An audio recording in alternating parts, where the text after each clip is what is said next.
Welcome back to Paul and Benny. I'm Paul. Today we're making this easy, delicious apple cinnamon bread. I know it's pumpkin spice season for some, but it's also apple season, and this bread's going to make you glad that it is. I'm starting off with 2 cups of all-purpose flour in my bowl.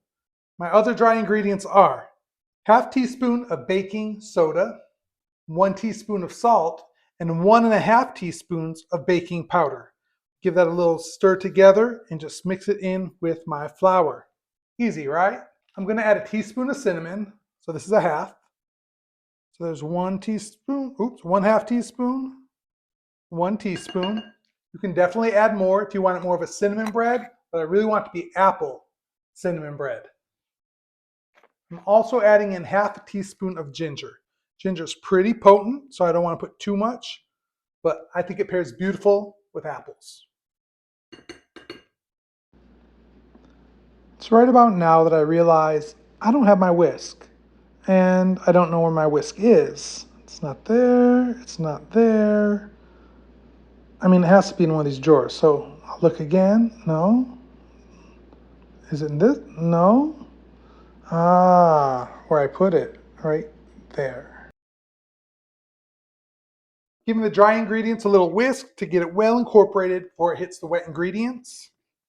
And I need to preheat my oven, 350 degrees. Let's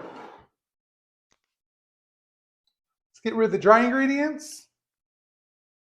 Get our wet ingredients all mixed up. Our wet ingredients are easy. It's 1/3 cup of packed brown sugar and 2/3 cup of granulated white sugar.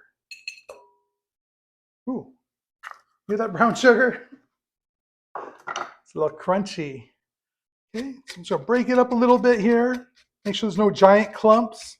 And if there's some little bitty clumps, I really don't mind because a little pocket of brown sugar in here, it's not gonna hurt a thing. To this, I'm adding ½ stick or 1/4 cup melted butter. All of it. I'm also going to add about 1.5 tablespoons of olive oil. You could use whatever oil you want. I prefer to use olive. When the butter has been baked into the bread and the bread is cold, butter's going to turn solid again. So I want something that's going to keep it moist and soft, even if it's room temperature or cold. We slice a piece off, it still has a great texture. That's where the oil comes in. So about 1.5 tablespoons. You might notice I'm not being exact because this is a super forgiving recipe, guys.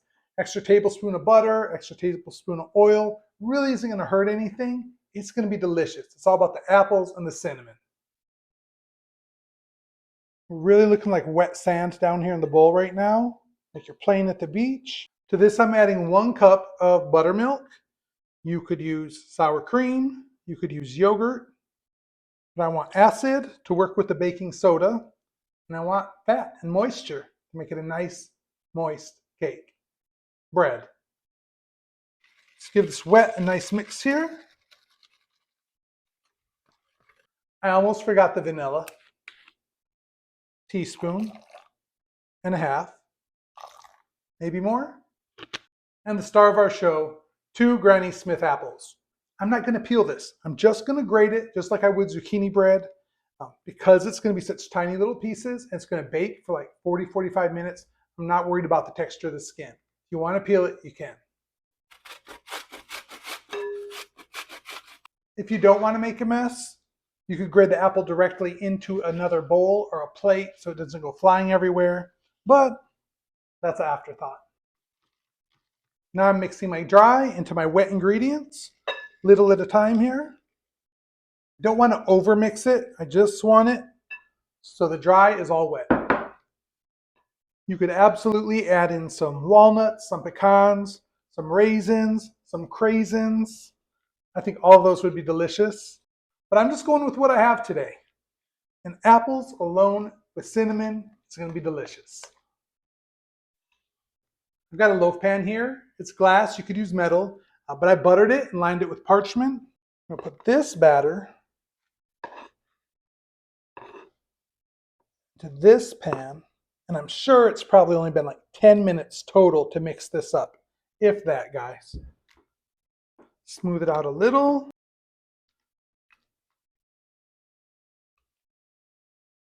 A little more. And it's already so good. In the oven we go. I'll check in about 35-40 minutes with a toothpick.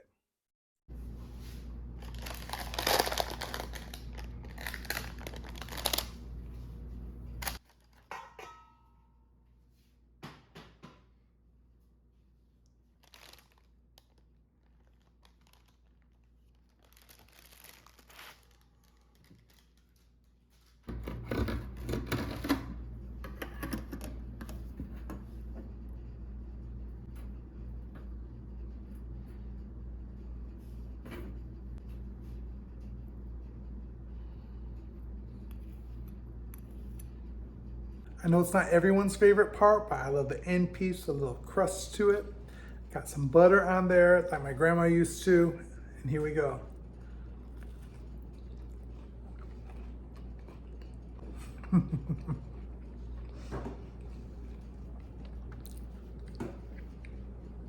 It is so good.